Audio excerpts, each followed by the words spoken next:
Hey, how is it going, everyone? It is Skullzi here with the Gaming InSight podcast, and along with my co-host, I am KingFanMan.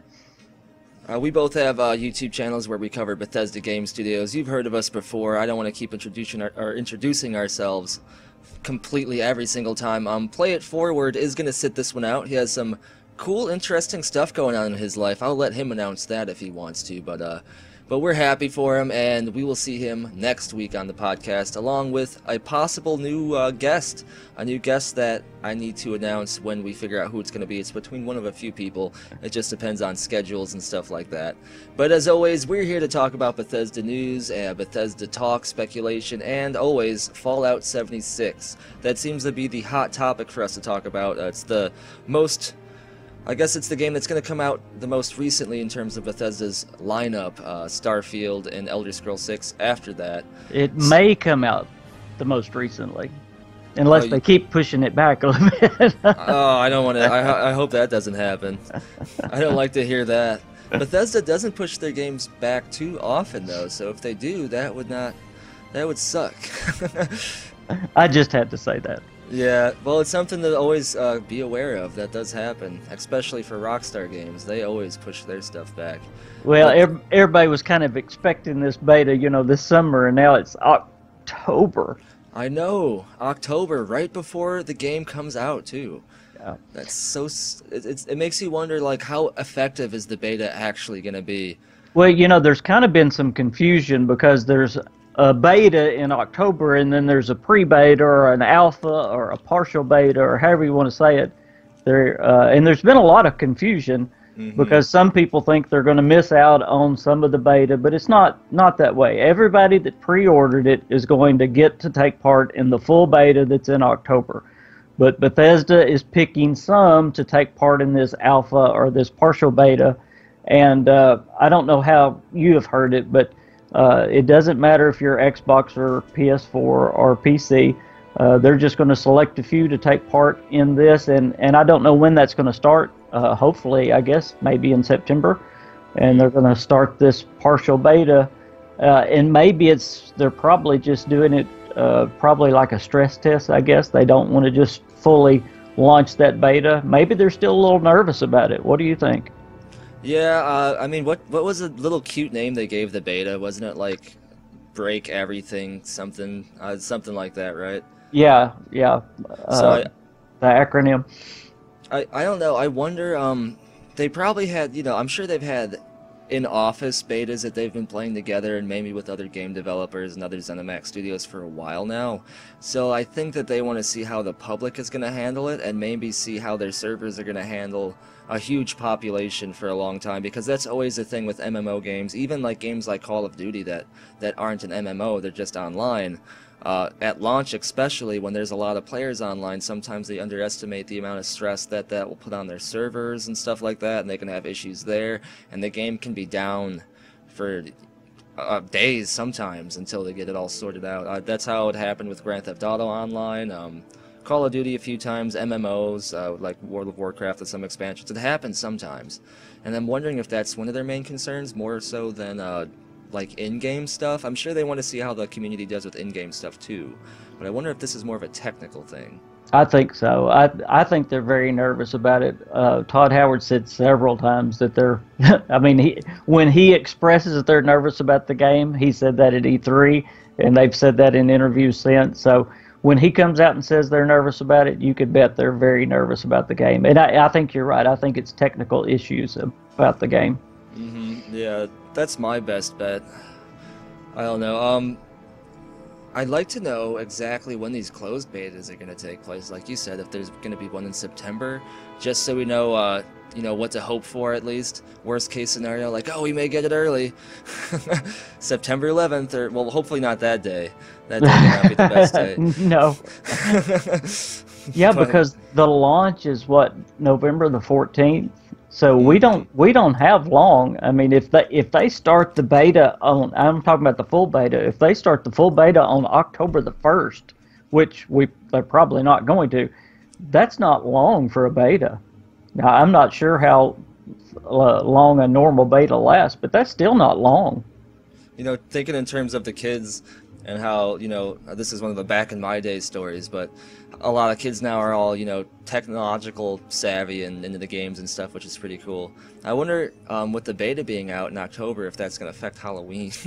There's going to be no trick-or-treaters. Everyone's playing Fallout 76. I can't wait to see the memes on that. That's going to be pretty fun.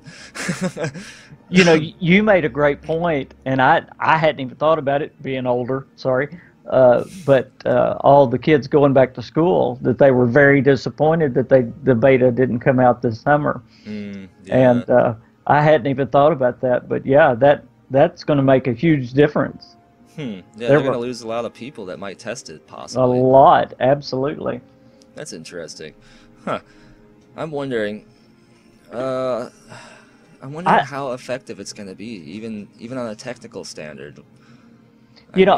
I think, and pardon me for changing the subject just a little bit, I think some of the backlash that Bethesda's getting, I think they could have helped themselves a little bit. And just to get your opinion, the thing that I think Bethesda's done wrong the most is communication. They really haven't communicated as well as they, other than Pete Hines tweeting, and not everybody has a Twitter account. What do you think? Do you think they've really communicated as well as they should have on this beta issue? No, I don't think so. I think that they should have set clear dates from the start. I think they should have even had early access beta dates, in my opinion. My guess is maybe the beta idea was something thrown together towards E3, before E3 happened, maybe towards the end, and they didn't have enough time to actually get everything set up exactly how they wanted to, or plan it out exactly how they wanted to. Or maybe it could go back to the technical thing. Maybe they are indeed having technical issues other than server things. Maybe there could be something like that they are worried about, so they weren't even worried if the beta would happen, or happen by a certain date. So they could have left that open on purpose.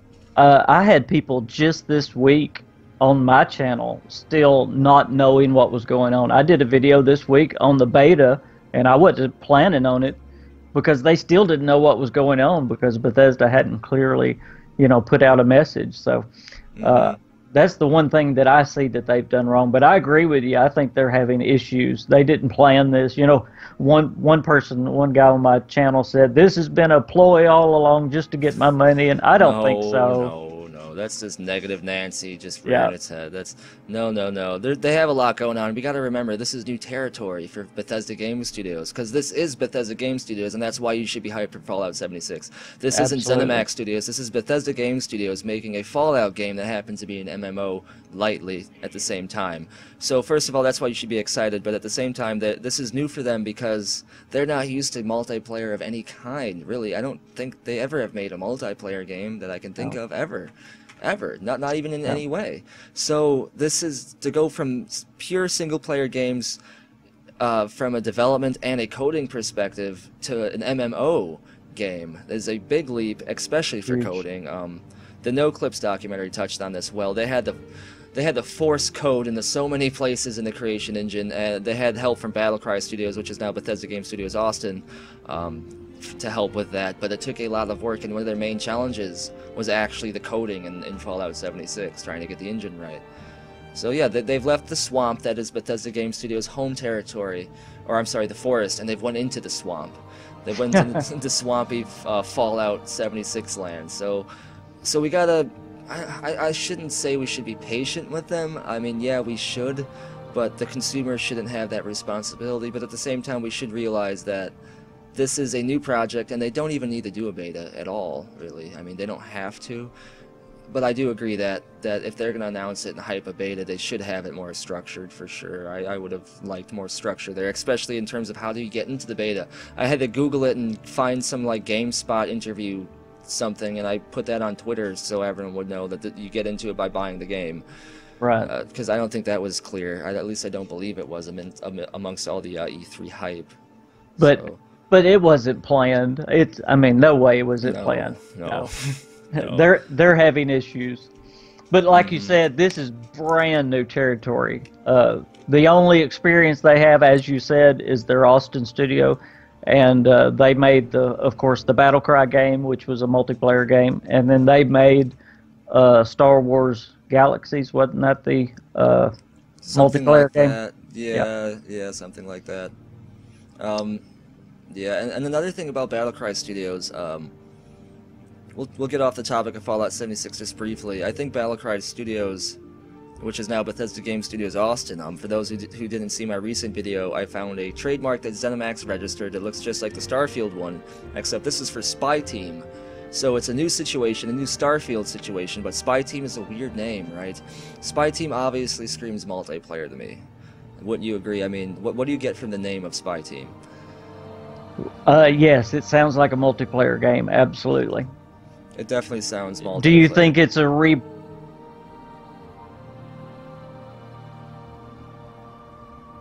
Do you think maybe they reskin Battlecry and it's going to be a multiplayer spy game? See, that's kind of what I was thinking, because they just got Bethesda Game Studios Austin, so I'm thinking that they might take the assets from the Battlecry Battle Royale game and use some of them for a new game. Spyteam, the name sounds interesting, though. It doesn't sound like a normal Battle Royale style format from the name. What I would like to see from Spyteam is something like this, to where it's still a Battle Royale game, maybe 50 people on the map, or whatever, a session, whatever you call it, a game, and you know, there's random maps, there's random things. One could be a city, one could be a military base in the middle of a desert, stuff like that. But there's one objective that everyone has to try to compete to complete on this map, and they're all spies and they all start in different places, parachuted, whatever.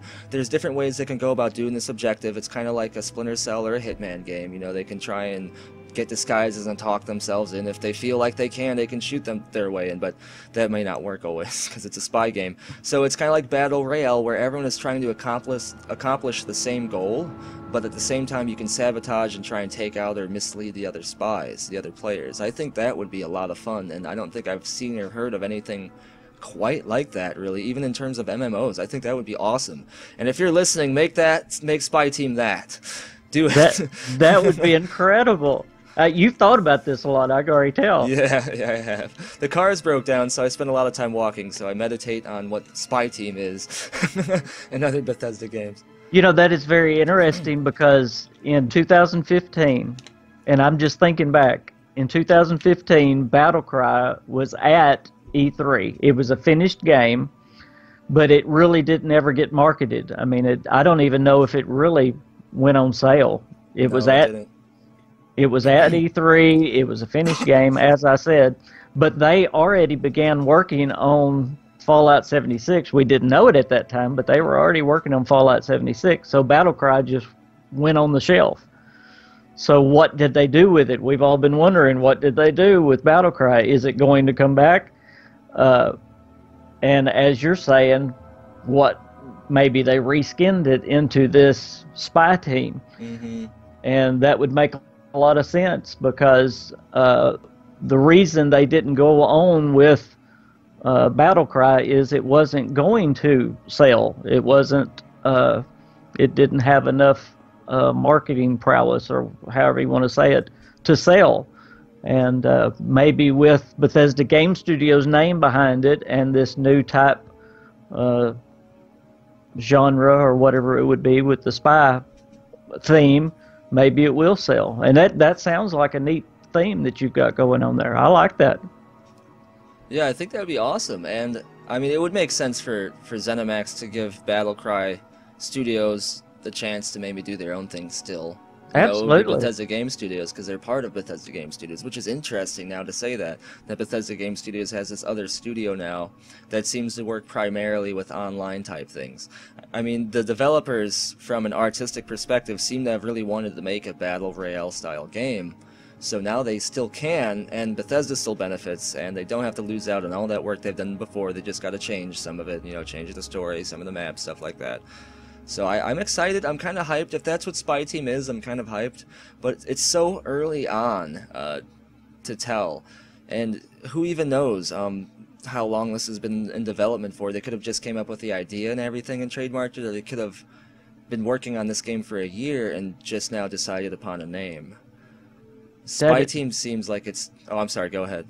No, I was just saying that is an interesting thought. That is really neat. That is also, I should say, that is a neat find. You are the trademark whisperer. I said that on my podcast yesterday. I said it for my whole channel, so I'll say it to your face. I said it behind your back. So you are very good at finding those things. I haven't found anybody else that can find trademarks like you can. So it's fun. It's fun, and it's just something I fell into doing. Like, of course, I found all these ways to do it. But you get yourself in trouble doing it too. Sometimes, yes. Sometimes, yeah. And the thing is, if I had the legal representation, I could probably protect myself in those situations, but eventually, who knows. But I'm still going to keep doing it, you know what I mean? I'm even going to try and talk about the information from that video without talking about any of the parts that might be involved in that copyright situation, if that makes sense. But that may be a little hard to do, but I know a lot of people want to hear kind of what that video might have been about and what my predictions were and stuff like that. But yeah. In fact, that was one of the ways I met you. You had found, it wasn't a trademark, but you had found the trailer for the 10th Planet. And I wanted to use that in one of my videos because it was so awesome, and I contacted you and asked you if I could use it in one of my videos. I remember that. Yeah. Yep, that's how we met each other. Yeah, that was cool. Uh-huh. And then now here we are on Gaming InSight. Now we're co-hosting, yeah. Who knows where we'll be a year from now? Hopefully E3. That's the goal. That is the goal. Wouldn't that be great? I'd love to be at E3. Well, live in person. Mm-hmm. You're doing Quakecon, right? Yes, going to Quakecon. And Pete Hines told me to meet him, so hey, maybe so. Oh, nice. That's exciting. You're probably looking forward to playing some stuff there. Well, what are you looking forward to? Rage. I'm looking forward to playing Rage. That's my I've been asked several times, what am I looking forward to the most? And being able to hands-on Rage. And they actually say there's supposed to be more gameplay here than there was at E3. So, oh, wow. Yeah. Oh, that's exciting. So Quake is supposed to be there, too. Do you have any interest in that? It's supposed to be kind of like Doom, but not online. You know, I'm actually going to try it. I'm not super excited about it. I have played Quake before. I played Quake way back in the day. Yeah, me too, yeah. Back in the 90s. Same here. Because it's what came out right after Doom. It was a different game back then. Yeah, yeah. But I haven't tried Quake Champions.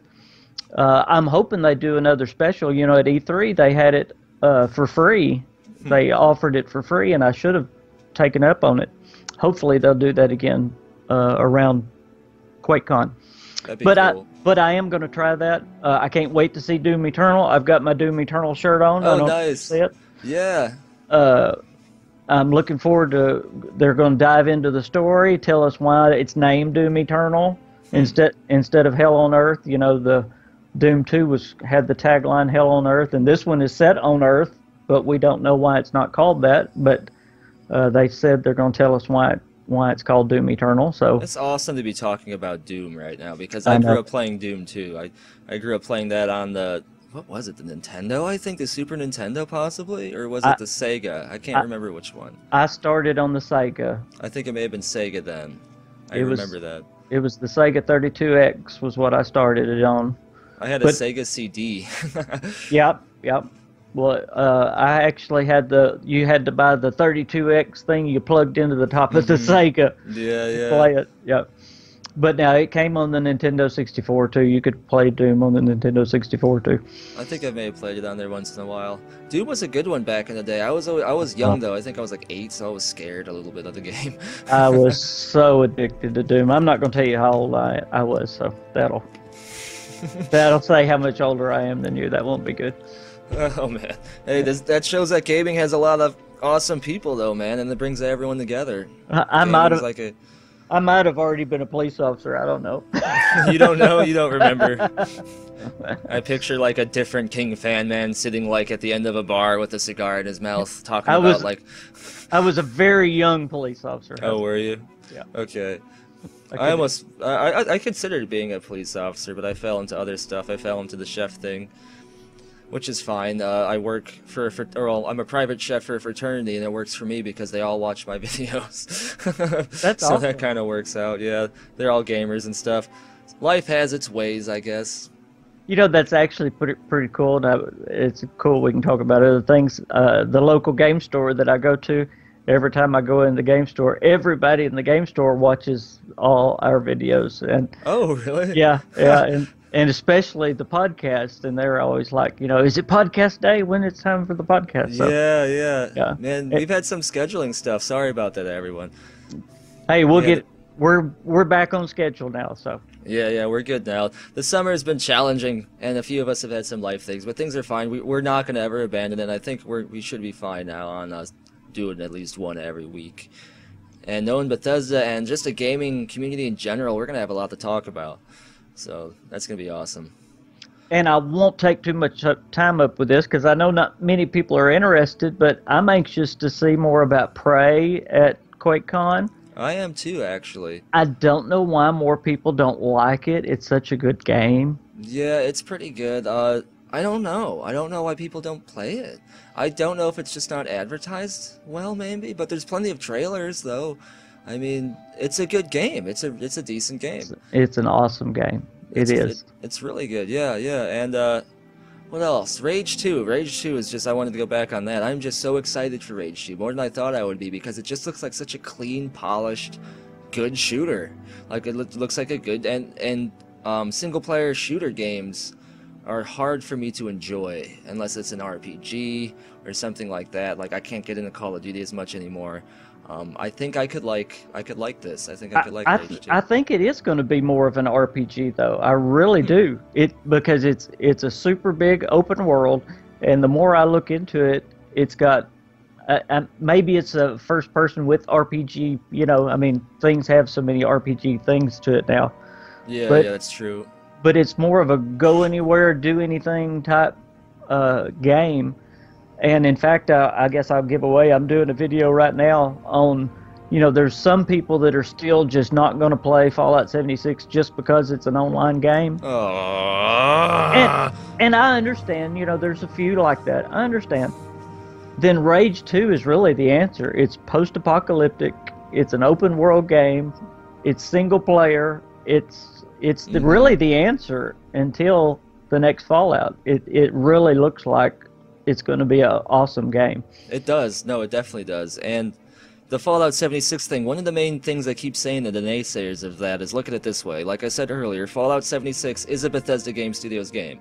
It's Todd Howard. He's making it, and everyone else that you know and love at Bethesda Game Studios. They're making it, so it's a BGS game. Starfield probably isn't going to be out until 2019, the earliest 2020 probably. Around then. Elder Scrolls 6 2022, and plus, who knows? So as we're waiting for Starfield, Fallout 76 is going to be there, and like you said, so is Rage 2. But if you want just Bethesda Game Studios, there's Fallout 76 until Starfield comes out. When you get burnt out of Starfield, if that even happens, or if Starfield wasn't for you, Fallout 76 is still going to be there for that Bethesda Game Studios game hype with all the new stuff that was added while you weren't playing it as you wait for the Elder Scrolls 6. And then it might still be there afterwards. So this is a permanent Bethesda Game Studios content game here, and they're going to add lots of free stuff. They'll probably have expansions. They're going to care about it, especially because they're treading new waters here, and they don't want to just, excuse my language, but half-ass it. They care deeply, and they're concerned about it, and Todd Howard compared it to having a kid. Like, they're nervous about it. Not nervous as in terms of they don't want it, but they're nervous about how it's going to do, how it's going to be received, you know what I mean, stuff like that. So they care about this a lot, and it's going to be there for a long time. And it all starts in November, or whenever the beta happens, whatever, who knows. And my point is, why be negative until you at least try it? All these naysayers and all these people that are just dogging it unrelentingly, just give it a shot. It might be great. It might be terrible. I might be wrong. You might be wrong. But give it a shot. Yeah, you don't know yet. Yeah. There's really no reason to be so negative right now. Negative is never a good thing. Negative is just bad. Why always just think everything's going to suck? Then it probably will. If you think something's not going to be fun going into the situation, that's going to be your starting point. And from there, it's going to be even harder to enjoy it. It's ridiculous to do that. Just look at it with open things. Like, look at it with open arms. They showed us Starfield, and they showed us the Elder Scrolls 6. I'm super shocked that they talked about the Elder Scrolls 6, let alone Starfield. So that they're showing us they still have the single player stuff coming. Starfield, like you mentioned with the 10th Planet, Starfield is something that Todd Howard has been wanting to make since the late 80s, early 90s. In fact, he almost Bethesda almost went out because of Starfield back then. Well, the 10th Planet, but same thing, more or less, probably. So he really wants to make this game. It's something he's been looking forward to for a long time, and the main reason the 10th Planet, couldn't have been made back then was because it was well beyond the years in terms of technology required to make it. Now this is 2018. We have VR where you can be an anime girl who's talking to a T-Rex. Like, the future is now. Yeah. So they have the technology to do this. I mean, they're doing a open-world Fallout game that's looks just as deep as a normal Fallout game for the most part, with bigger maps and more new content to it. Like, they have the technology to do it. Next generation is coming right around the bend. Like, things are happening, awesome things for gaming. And I'm telling you what, 2020, even maybe 2019 plus for gaming, not even Bethesda, but gaming in general, is gonna be freaking awesome. I am so hyped to look forward to where gaming's gonna go from that point forward. Like, it's gonna be awesome. It's gonna be great. Like, absolutely. Back on Quakecon and Fallout 76, Todd Howard is going to be at Quakecon Saturday, the 11th at 11 o'clock Central. I wish I was there. He's going to take the stage, but they are going to broadcast it live on Twitch and on YouTube. And he's going to talk about the perk system. And he's also going to talk about the character customization. So I'm sure we're going to get gameplay like we did on Fallout 4, where we've got the first of the game, you know, back in 2015. So I'm sure we're going to get some gameplay. Nice. Yes. New stuff. New footage to use in videos. Can't wait. And then they're going to go into the question and answers that's been submitted on social media for the past week or so. So surely they'll put some questions in there, I guess. Yes. Yeah. It's on their Twitter feed right now. You can go, and of course, I'm sure there's hundreds, if not thousands, of questions already. So they'll be talking about the beta and all kinds of things. That's awesome. Oh, I'm so excited. My hype from E3 is already coming back. Oh, that's so cool. You know, here's a shameless plug. I did a video this week that's called Quakecon, Bethesda's own E3. And, you know, Quakecon has really turned into that. You know, it started as a tournament for Quake, but it's turned into Bethesda's own little E3. It really has. Name it BethCon. I would go to BethCon all the time. Yeah. For sure. Because they're revealing Doom, you know, Todd Howard's going to be there. I mean, wow. You know, another thing about Quake is I found trademarks about that situation months ago, and I didn't talk about it because I don't usually talk about Quake, but I probably should have. Yeah. I keep finding these trademarks. Oh, I'm so excited. That's awesome. That is awesome. I will look for you in the crowd on the live stream, because that's where I'll be. I won't be there this year. Next year, I'm hoping the channel and stuff is at a situation to where I can start going to these places. That would be cool. That would be really awesome. And that way we can all get together, because I know you're going to try and be there too, and we can do some group IRL Vlog E3 footage stuff. Whatever classification that is. That'd be great. We can do our podcast live from Dallas. Yes. I know this year, you know, some of you don't know, like I said earlier, I work for a university, so over the summer I'm on a budget. But when I'm back to my normal job, which is here in a few weeks, over this period, these next semesters, I'm going to try and get a good video camera, a good microphone. We're going to try and be all set up for all of us to have some cool stuff next year. And then maybe we could even help you guys with some stuff for your channel too, man. That way you guys can have some videos for just you as well. But no, I want us to definitely get together and film some stuff, man, at E3. I think that'd be cool. I'd like to say we could interview Todd Howard, but I don't think anyone really gets to do that. No, I haven't. You know, Pete will do that occasionally. But no, I haven't seen Todd Howard stop and talk to anybody. I hope Bethesda's not mad at me like some of these companies are for digging into all this stuff. I don't want any ill blood with Bethesda, or anyone really. I'm just being a journalist. What I'm looking into can be found publicly. Sometimes you gotta dig a little while to get to it. Because you can legally try and bury things with search algorithms. That's not illegal, even if it is public. So sometimes it's hard to find some of this stuff. But I don't want Bethesda to hate me. I'm not trying to be crappy. No, I don't. I think what you're doing is fine. I don't think Bethesda's upset at you at all. I think this other company got caught with their pants down, and Yeah. they got upset because they lost some money. I think that's exactly what happened. From what I understand, and the attorney I spoke to for free on Twitter, thanks for messaging, man. I'm not going to mention your name in case you don't want me to, but you're awesome. He told me that what it seems like is they had an NDA or a DMCA agreement with an employee or someone. That obviously was broken when it was leaked, and it's less of a fine and less hassle for them to blame it on a journalist like me with my YouTube video for the information being out rather than blame it on the employee. But that doesn't make sense because the information was uploaded by them to a URL that I used. So I don't know. I'm over it. You know, I've been getting a lot of support on my newest video that somehow got on YouTube homepage and is featured. I don't know how that happened, but thanks for all the support there. So that's cool. You know, I'll take my win and leave my loss at a loss, even though I know I was in the right. But yeah, yep. The trademark stuff. I guess you gotta watch your back now, looking into things. I hate to bring up another bad subject on that.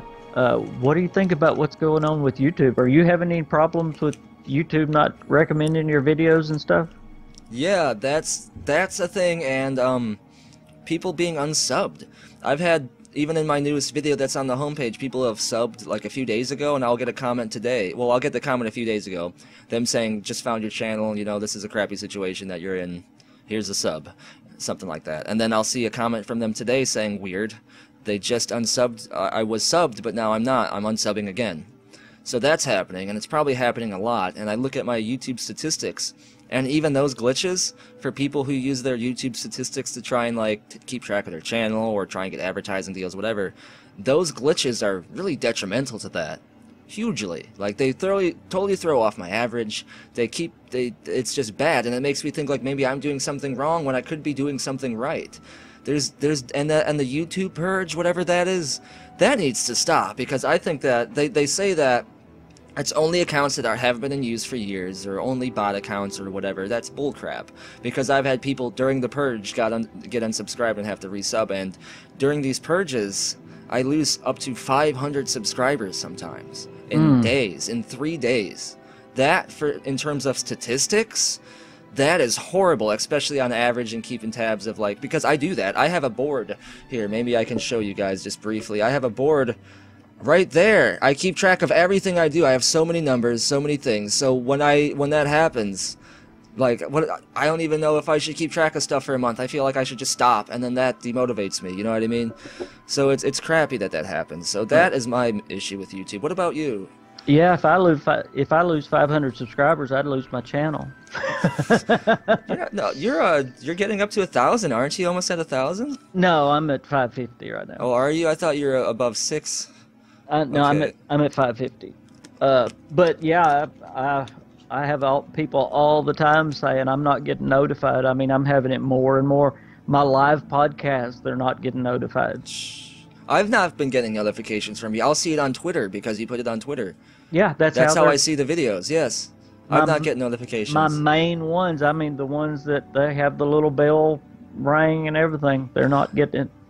You know, I thought of something. This does suck for us, and this is no forgiveness on YouTube's part, but I always try and see things from every angle. I wonder if people, including me, like I'm guilty of this, I'm subscribed to probably over 200 channels, maybe. I don't even know how many. I wonder if you're subscribed to X amount of channels, if that kind of makes some of your notifications get buried because other channels who are bigger, or maybe that you watch more, or maybe that just win that roll of the dice, get the notification at the same time as you, and theirs goes up.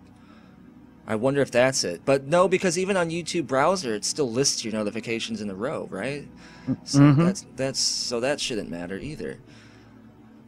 I don't know. People are saying it's the death of YouTube. I hate hearing that because while I do get mad at YouTube for this stuff, YouTube does offer a platform for people to voice stuff. Sometimes it's controlled or whatever, and you know, their videos get taken down for wrong reasons and stuff like that. But it is what it is. It's out there. It's a way to get started, a way to eventually make money, to make a community, and you know, to like eventually start a business. I don't want to see YouTube fall apart. No. I don't want to see it. Twitch is there. People say, "Well, go to Twitch." Yeah, I like to play games on Twitch, but I don't want to play games as my only thing. I love looking into Bethesda stuff. I like building a community. That's my main thing, is building the community. I like digging into stuff. I like maybe finding something that's true. E3 was awesome. E3 was so justified. I was like, yes, look at all my things. Yes. You doubted me, everyone. I get it. Some people doubt, and other people are just jerks, like you said, the naysayers. The internet is full of those naysayers. Absolutely. And I didn't mean to start bad news. I was just wondering, because I know I see it going on, and it appears that it's hitting everybody. And I'm not sure. I don't know if it's just their computers doing it. I don't know if they're doing it on purpose. I don't really know their reasoning behind it. A lot of it is probably algorithm and computers. They're hiring people to start manually doing this, but even so, with the probable millions of channels there are on YouTube, probably hundreds of millions of channels there are on YouTube, you know what I mean? To manually look through a lot of stuff, unless you're on like the top 5% of the YouTube platform, you're probably going to get a lot of algorithm looking at you and judging stuff. That's probably how it goes. I'll say this, I used to get demonetized a lot randomly. Like, I'll put up a video where it's literal just news, or just even a time lapse of the Skyrim sky, and it would be demonetized within seconds for inappropriate content, and I would lose out on income for a day or two, and then eventually it would get monetized through review. That's happened less, I will say that. That's happened a lot less, at least 80% less.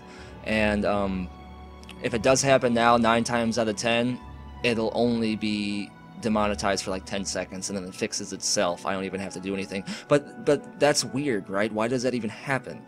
Because, especially for the days, a video gets most of its initial views maybe during the first few days, not always, but instantly. That's usually how it goes. Yeah, the YouTube algorithm's hard to figure out. I figured out the best times to upload videos, but beyond that, you're just throwing stuff at a slot machine and hopefully you get cherries, you know. That's kind of the best bet there.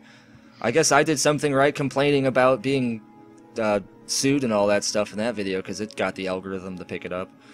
Yeah, isn't that so funny? I wished I knew. I had one video not too long ago that just went skyrocket.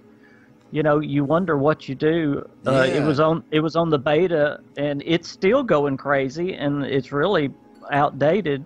Oh, nice. But I think it's like 10,000 views. Ooh, dude, nice, awesome. Yeah, well, that's awesome. Well, my camera went out like I thought it would, so we'll just continue.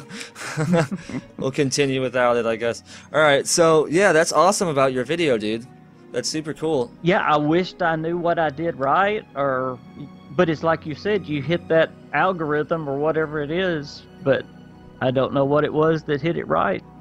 Sometimes you never know.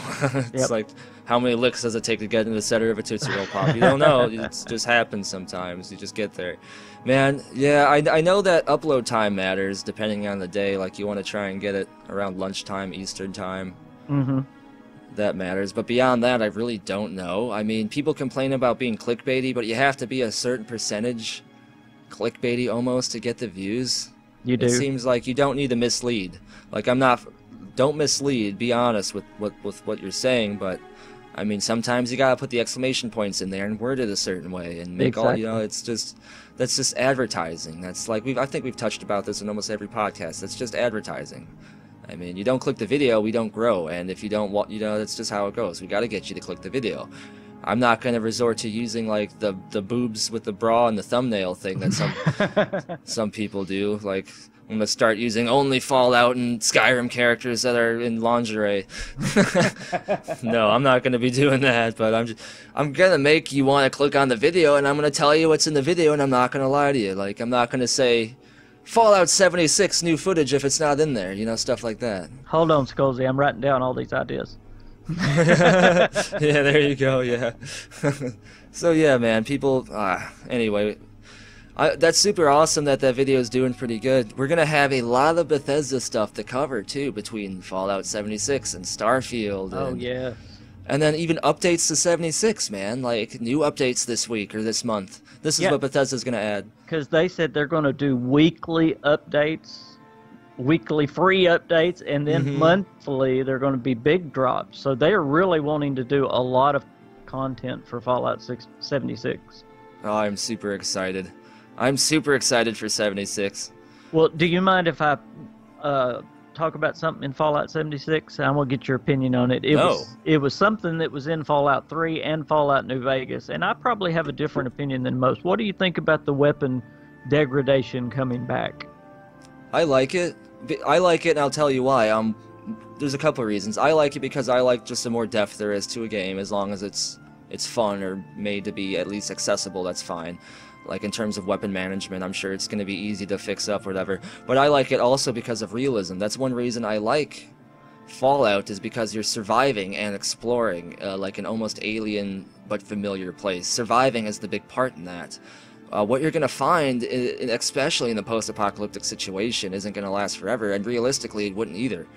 You know what I mean? If you're going to put radiation and stuff in there, it takes me out of the game to have this gun that I've been using forever that never gets messed up at all. Like, I never have to maintain it or anything. At least just have a number that decreases, that, you know, you have to press A at a place to fix.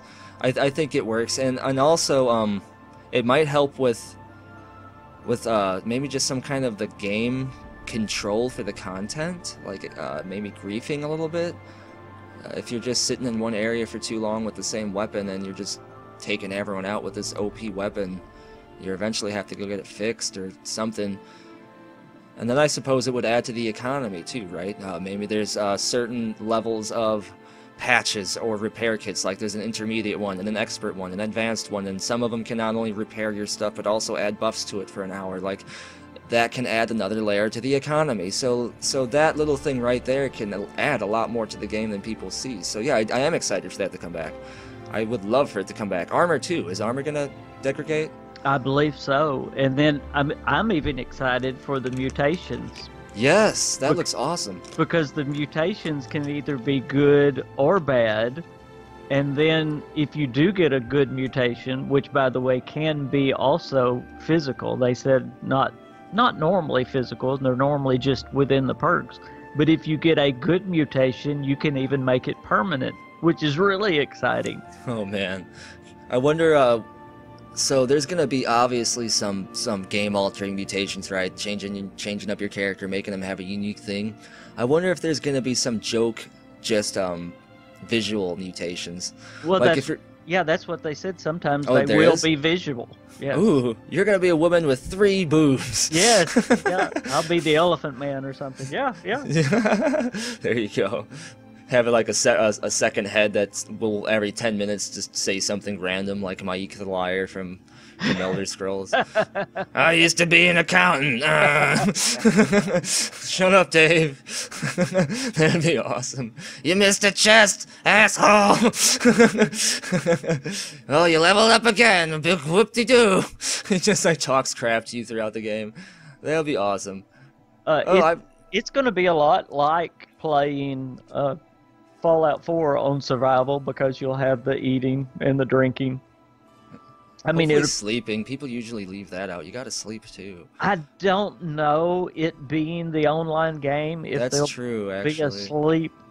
That part may not be there. I thought about that at the same time too. I was like, wait a second, this is online. Yeah, but the eating and the sleeping, the weapon degradation, the armor degradation, all that being there, mutations, can't wait. So all that's going to make it very exciting and a lot to keep up with as well. I'm glad they're adding the eating and the drinking, really. That's awesome. That makes the game almost for me right there. It makes it Fallout. Yeah, really. But the food doesn't last either. Have you heard that? Ooh, it's going to spoil? Oh, excellent. Yes. Yes, that helps the economy too. Otherwise, the economy would just be really weird. And food prices would decrease gradually as the game increased, or if people were sharky, just keep it at like some extremely high profit margin and hoard all the food. So that's good that it rots. That's excellent. Yep. That means the economy has the chance in any MMO game to be the closest thing to a real economy, I'd say, in this, which excites me a lot. Yep. And I like that a lot. I like the economies in MMOs. I like to try and get a lot of money, get like a shop if I can. You know, I wonder how far we can take that in Fallout 76. I wonder if we can make unique custom armor or stuff for buildings, or I don't know. I wonder how that's going to work. But it does sound like the only shops are going to be player-run shops. When Pete Hines just recently talked about, someone was asking him about, is there going to be trading within the vault, or is there going to be robots that trade? And he said basically it's all dependent upon the players. So if a player don't set up shop, it don't look like there's going to be a store anywhere else. That's interesting. That is very interesting. I like that. Yeah, this is definitely a player-driven MMO, which is awesome. Yes. That's really awesome. I'm looking forward to that for sure. I wonder, you know, speaking of the degradation, I wonder if buildings are going to need to be maintained. If you're going to have to, like, fix your walls up. That's a good question. I mean, from damage, I'm sure, but what about over time, you know, like... That could add another layer to the gameplay, because the rarer building materials, like the metal that you can build with, or the stone, would be better than wood, because you'd have to maintain it less. Well, I was sitting here just thinking, I know this game has a lot more recipes, it has a lot more minerals that you can go and find, and like the iron and those things that weren't in Fallout 4. Okay, I was saying there was, sorry about that. Oh no, it's fine. We're running out of connection. He's at a thing at a hotel, so he's working on vacation kind of. So, props to him. See what I do for y'all. But yeah, you're talking about recipes in Fallout 76. Yeah, they're just going to have a lot of materials and stuff that weren't in Fallout 4, like lead and things that you can go out in the world and find that you will have to find before you can build. Before you can build your structures, before you can build like weapons, certain armors, certain bullets even. Oh, you know what? That's going to make scavenging freaking awesome, because you can scavenge stuff now. So if there's like a hospital or something and you need this or a microscope, scavenging is going to be on a whole nother level now because of that. Because you might need glass, like kind of Fallout 4 style, but deeper now. Yes, deeper. Oh, I am so excited for that. I am super excited. Now, absolutely. Now with that, guys, we are going to go ahead and end this episode of Gaming InSight. Like I said, PlayItForward had a awesome life thing going on. I'll let him talk about that. I'm not going to spill those beans for him. Yeah, I'm sorry for the technical issues on that. That's just how it's going to go sometimes. We didn't want to miss a week on the podcast, and neither did KingFanMan. So like I said, he's going above and beyond, and he's recording on the road, basically. But yeah, I think it's been awesome. I am fun, and like always, man, every single time we talk, I get more and more hyped for Fallout 76. Me too. I am so excited. Anything that you want to talk about, or anything that you want to plug before we close up shop today? Yes, if anybody is going to Dallas to Quakecon, message me on Twitter, message me on Facebook. I'd love to meet you. Just say hi to me. Do it. And make sure you guys subscribe to KingFanMan. His videos are awesome. Subscribe to him. Let's get him up to 1,000, guys. Let's do it. Dude, that'd be awesome. And as always, thank you for watching. Be sure to tune in next time when we might have a special guest on the podcast. Thank you. Bye.